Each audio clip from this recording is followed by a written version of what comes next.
அனைத்து குடும்ப அட்டைகளுக்கும் ரூபாய் 1000 பொங்கல் பரிசு முதல்வர் ஸ்டாலின் அறிக்கை.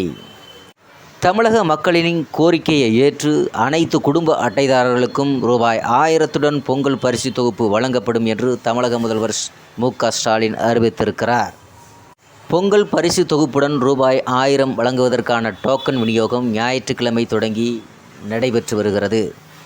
முன்னதாக சர்க்கரை மற்றும் பொருளில்லா குடும்ப அட்டைதாரர்களுக்கும் பொங்கல் பரிசு தொகுப்பு மற்றும் 1000 ரூபாய் ரொக்கம் வழங்கப்படாது என்று அறிவிக்கப்பட்டிருந்தது. இந்த நிலையில் அனைவருக்கும் பொங்கல் பரிசு தொகுப்பு வழங்க வேண்டும் என்று பல்வேறு பகுதியிலிருந்து வந்த கோரிக்கையை ஏற்று அரிசி மற்றும் பொருளில்லா குடும்ப அட்டை வைத்திருப்பவர்களுக்கு ரூபாய் 1000 பொங்கல் தொகுப்பு வழங்கப்படும் என்று முதல்வர் மு.க.ஸ்டாலின் இன்று அறிவித்திருக்கிறார்.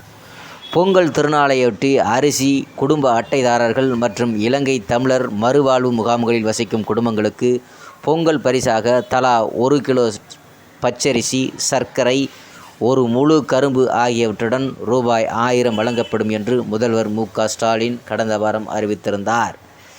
ஏற்கனவே அரசு அறிவித்தபடி பொங்கல் பரிசு தொகுப்பு வழங்குவதற்கான டோக்கன் விநியோகம் ஞாயிற்றுக்கிழமை தொடங்கி நடைபெற்று வருகிறது.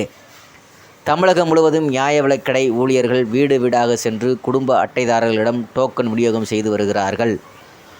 டோக்கன் பெறாத குடும்ப அட்டைதாரர்கள் ஜனவரி 14 பொங்கல் பரிசு தொகுப்பு பெறலாம் எனவும் அறிவிக்கப்பட்டுள்ளது.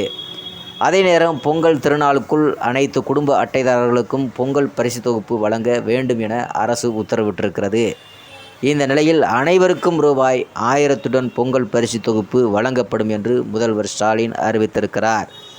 மக்கள் மகிழ்ச்சியாக இருக்கிறார்கள். அனைத்து